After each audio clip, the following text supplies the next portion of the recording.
कहानी की शुरुआत में हमें जाते हुए दो बसेस को दिखाया जाता है। उस बस में बहुत सारी फीमेल स्टूडेंट होती हैं, जो वो सभी अपने क्लास के लिए जा रही होती हैं। उन्हीं में से एक का नाम रिया था, जो दिखने में बहुत ही प्यारी थी। वो अपने नोटबुक में कुछ लिख रही होती है। तभी उसकी फ्रेंड कहने लगती है, क्या तुम हर वक्त लिखती रहती हो? क्या मिलेगा तुम्हें इस तरह की नोट्स बनाने से? यहाँ देखो सभी लोग एंजॉय कर रहे हैं। यह कहकर उसकी फ्रेंड उसकी नोटबुक छीन लेती है और उसका पेन नीचे गिर जाता है और वो अपने पेन उठाने के लिए नीचे ही झुकती है। तभी हम देखते हैं कि उस समय कोई चीज बहुत ही तेज से आ रही होती है। उन लड़कियों के साथ उन दोनों बसेस को ही आधा से काट देती है, जिसकी वजह से सारी की सारी लड़कियां दो हिस्सों में कट जाती है। इसी के साथ जैसे ही रिया ऊपर उठती है तब वह देखकर काफी हैरान हो जाती है, ये क्या हो गया। अब वो क्योंकि पेन लेने के लिए नीचे झुकी थी, इसलिए वो बच गई थी। यह देखकर वो काफी ज्यादा डर जाती है और बस से उतरकर भागने लगती है। यहाँ पर हमें पता चलता है कि इन सबको काटने वाली चीज और कुछ नहीं बल्कि हवा थी, जो सबको काट रही थी। यह हवा अब रिया के पीछे भी पड़ जाती है। ये देखते ही रिया चिल्लाते हुए काफी तेजी से भागने लगती है। भागते समय उसे और 4 लड़कियां आगे दिखाई देती है और वो उन्हें झुकने के लिए कहती है, लेकिन काफी देर हो चुकी थी।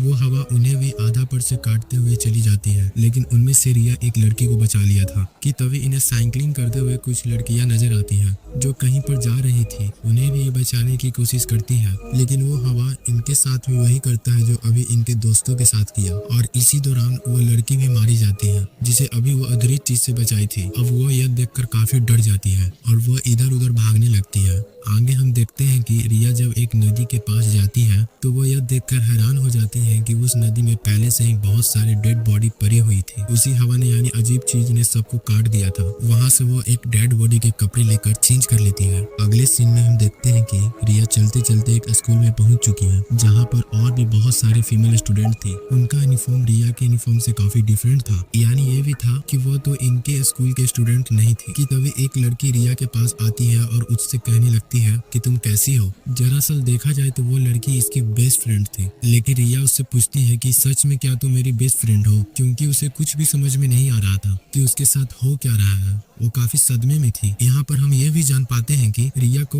और उसकी बेस्ट फ्रेंड को काफी एक दूसरे से ज्यादा प्यार करती है। कि तभी वहीं पर तेज हवा चलती है और रिया डर कर बिल्डिंग के अंदर चली जाती है। उसकी बेस्ट फ्रेंड को कुछ भी समझ में नहीं आ रहा था। वह रिया से पूछने लगती है कि तुम इतनी ज्यादा कांप क्यों रही हो और इतनी ज्यादा डरी क्यों हो, तुम्हें हो क्या गया है। तब रिया अपने बेस्ट फ्रेंड को सब कुछ बता देती है कि किस तरह से एक हवा का झोंका आया और उसके सभी स्कूल के स्टूडेंट को काट कर चली गई। यह सब सुनकर दोस्त उसे विंडो के पास ले जाकर उसका हाथ बाहर निकाल कर कहने लगती है, यह देखो यह बस हवा है और कुछ नहीं। यहाँ पर रिया के दिल को कुछ शांति मिलती है और उसे लगने लगता है कि यह शायद मेरा खौफ ही हो सकता है, और क्लास को बंद करने का प्लान बनाती है। जैसे ही ये चारों क्लास के बाहर जाने के लिए निकलने ही वाले होते हैं कि तभी वहाँ पर उसकी टीचर आ जाती है और उन्हें देख लेती है, लेकिन वो चारों वहाँ से भाग जाते हैं। वो चारों भागते भागते एक लेक पर आ जाती है। वहाँ पर रिया की बेस्ट फ्रेंड अपने दोनों दोस्तों को भी उसके खौफ के बारे में बताती है। तभी उनमें से एक लड़की कहती है कि हो सकता है यह सच हो, जैसे मिरर वर्ल्ड होती है जहाँ पर इस दुनिया से अपोजिट यानी कि उल्टा होता है। यह कहकर वो तालाब में एक पत्थर फेंक कर कहने लगती है कि देखो मैंने तो यहाँ पर पत्थर फेंका है, लेकिन हो सकता है कि दूसरी दुनिया में मैंने ऐसा न किया हो। कि तभी उस तालाब में से एक क्रोकोडाइल निकल कर आता है। उसमें से एक लड़की को खा जाता है। देखो मैंने कहा था ना, जो इस दुनिया में होता है वो उस दुनिया में बिल्कुल भी नहीं होता है, और जो इस दुनिया में हो रहा है वो उस दुनिया में नहीं हो सकता। तो इसको भी उसी दुनिया में मगरमच्छ ने खाया है। और यहाँ पर यह देखो यह बिल्कुल साफ है। उसे लेक के पास एक बिस्तर यानी एक बेड नजर आता है। यह चारों उस बेड के तकिए को उठाकर खेलने लगती है। तभी हम देखते हैं कि दूर से 2 लड़की इन्हें देख रही थी। उन दोनों लड़कियों में से एक ब्लाइंडर बनी हुई थी, क्योंकि ये लड़कियां आपस में एक दूसरे से शादी कर ली थी। जिसके बाद उनमें से एक फ्रेंड बताती है कि हमें कुछ ऐसा करना होगा जो उस दुनिया में इम्पॉसिबल हो, क्योंकि हमारी किस्मत तो पहले से ही लिखी जा चुकी है, लेकिन हम इसे बदल भी सकते हैं। जिसके बाद ये सारी लड़कियां अपने स्कूल में वापस आ जाती हैं और नेक्स्ट लेक्चर लेने के लिए क्लास में चली जाती है। तभी रिया देखती है उसके पास एक तकिया पड़ा हुआ है। अब जैसे ही उस तकिए को उठाने के लिए नीचे झुकती है, तभी उसकी टीचर उसके क्लास में गन से फायर करने लगती है। और जैसे ही रिया उस तकिया को उठाकर ऊपर देखती है, उसकी क्लास की सारी लड़कियां मारी जा चुकी होती हैं। और यहाँ पर वो फिर से एक बार बच जाती है, जैसे पिछली बार वो बस में बच चुकी थी। रिया की टीचर उसके पास आकर कहती है कि तुम्हारी हिम्मत कैसे हो गई इस क्लास को बंद करने की, कि तुम्हारा भी मरना तय है। तभी उसी वक्त 2 लड़कियां और आ जाती हैं और रिया को बचाकर वहाँ से भागने की कोशिश करती हैं, लेकिन एक दूसरी टीचर वहाँ पर आके वो दोनों लड़कियों के मौत के घाट उतार देती है। अब जितने भी स्टूडेंट बच चुके थे उसके साथ रिया बाहर भागने लगी है, लेकिन स्कूल की सभी टीचर देखकर उन सभी लड़कियों पर फायर करने लग जाते हैं। अब यहाँ पर फायरिंग के दौरान सभी लड़कियां वहाँ से बाहर आती है तो वहाँ पर हवा काट देती है। यहाँ पर अब रिया यहाँ पर फिर से एक बार अकेली रह जाती है और वहाँ से भागकर काउंटर एरिया से होते हुए पुलिस स्टेशन जाती है। वो वहाँ पर सब कुछ बताने लगती है। उसकी यह बात सुनकर वहाँ पर पुलिस वाली लड़की कहती है कि लेकिन तुमने स्कूल वाले कपड़े तो नहीं पहने हुए हैं। और जब वो उसके सामने एक मिरर को रखती है तब रिया उस मिरर में देखती है कि वो तो एकदम से बदल गई होती है और लोग उसे रिया के नाम से नहीं बल्कि किसी और नाम से बुला रहे थे। यहाँ पर हमें पता चलता है कि उसकी शादी होने वाली थी तो वही ऑफिसर उसे शादी के लिए लेकर जाती है। यह देखकर उसके आसपास के लोग उसे बधाइयां दे रहे थे। अब जैसे ही वो सभी लेकर उसे चर्च पहुँचते हैं रिया उससे पूछने लगती है कि यहाँ पर मेरे साथ क्या हो रहा है। तब उसकी दोस्त उससे कहती है कि अभी खामोश रहो, हम किसी की कंट्रोल में हैं, मैं जैसा कहूँ तुम ऐसा ही करो। और ये कहते हुए वो उसका वेडिंग ड्रेस पहनाती है और उसे वहाँ जाने के लिए कहती है। अब जैसे ही वो मैरिज सेरेमनी के लिए आगे बढ़ती है तो वहाँ की सारी लड़कियाँ उसकी मजाक उड़ाने लगती है। यह देखकर उसकी बेस्ट फ्रेंड एक एक करके सभी को मारना शुरू कर देती है। जिसके बाद जैसे ही रिया आगे बढ़ती है तो उसके ग्रूम की जगह एक ताबूज खड़ा हुआ नजर आता है। उस ताबूज को खोले जाने पर एक बड़ा पिग बाहर निकल कर आता है। रिया उसे देखकर काफी ज्यादा डरने लगती है और एक टूटी हुई बोतल से उस पर अटैक कर देती है। जिसके बाद रिया और उसकी बेस्ट फ्रेंड चर्च से भागते हुए बाहर आ जाती है। यहाँ गेट पर भी दो लड़कियां इसे रोकने की कोशिश करती है लेकिन रिया की बेस्ट फ्रेंड इन्हें मारकर वहाँ से भाग जाती है। उधर रिया दूसरी तरफ भाग रही थी क्योंकि अब उसे लगने लगा था कि उसके साथ कुछ ज्यादा ही गलत हो रहा है। आगे जाने पर एक और मिरर में खुद को देखती है तो वो एक बार फिर से खुद को बदला हुआ पाती है। जिस जगह रिया थी वहीं पर रेस हो रही थी। तभी उसके पास कुछ लड़कियां आकर उससे कहने लगती है कि तुम तो बहुत अच्छी रेसर हो, खड़ी क्यों हो, भाग क्यों नहीं रही। और जब वो भागना स्टार्ट करती है तब वो खुद में काफी एनर्जी फील करती है। उसके बाद रिया रेस जीतने की पूरी कोशिश करने लगती है। भागते समय उसे अपने डेड फ्रेंड भी नजर आते हैं जो कुछ वक्त पहले स्कूल में मारे जा चुके थे। कि तभी उसी वक्त उसकी बेस्ट फ्रेंड भी आ जाती है। तभी ये दोनों नोटिस करती हैं कि वही पिग और वो औरत जिसने इनको चर्च में रोक रही थी वो सभी इन्हीं की तरफ आ रहे थे। भागते समय कुछ लड़कियां रिया से कहने लगती है कि इस दुनिया से बाहर चली जाओ। इसके बाद आगे हम देखते हैं कि रिया भागते भागते एक सुनसान अंधेरी जगह पे आ जाती है। वहीं पर कुछ स्टूडेंट नजर आती हैं जिन्होंने यूनिफॉर्म पहना हुआ था। वो सभी लड़कियां रिया से कहने लगती है कि हम सभी मरे हुए हैं और तुम्हें भी मार देंगे। लेकिन तभी रिया की बेस्ट फ्रेंड वहाँ पर आकर उस सारी लड़कियों को मारकर रिया को वहाँ से भगा ले जाती है। रिया की बेस्ट फ्रेंड उसे अपना नाम जोर जोर से पुकारने के लिए कहती है जिस पर रिया अपना नाम जोर जोर से लेने लगती है। इसी के साथ रिया अपना असली रूप में वापस आ जाती है। उसकी बेस्ट फ्रेंड उसे अपना हाथ दिखाते हुए कहती है कि प्लीज मेरे हाथ में जो वायर लगा हुआ है उसे बाहर खींच दो ताकि मैं इस दुनिया से बाहर जा सकूं। लेकिन रिया को डर भी था कहीं ये वायर खींचने से उसकी जान न चली जाए। और क्योंकि रिया अपनी बेस्ट फ्रेंड काफी ज्यादा प्यार करती थी इसलिए वो ऐसा नहीं करना चाहती थी। लेकिन ज्यादा उसे फोर्स करने पर वो वायर खींच देती है। वायर खींचते ही उसकी बेस्ट फ्रेंड की बॉडी दो हिस्सों में बट जाती है और तभी उसी वक्त उसे एक गेट नजर आती है। उस दरवाजे से बाहर आने पर वो देखती है कि अब वो आदमियों की दुनिया में आ चुकी है। वहीं पर उसकी पोस्टर भी लगी हुई थी। जिस पोस्टर को कुछ लड़के देख रहे थे तभी एक लड़का रिया के पास आकर कहता है कि तुम फ्यूचर में हो। इस बात को सुनते ही वो बेहोश हो जाती है। कुछ टाइम के बाद जब उसे होश आता है तो वो आगे बढ़ती है। तब वो देखती है कि एक बुढ़ा आदमी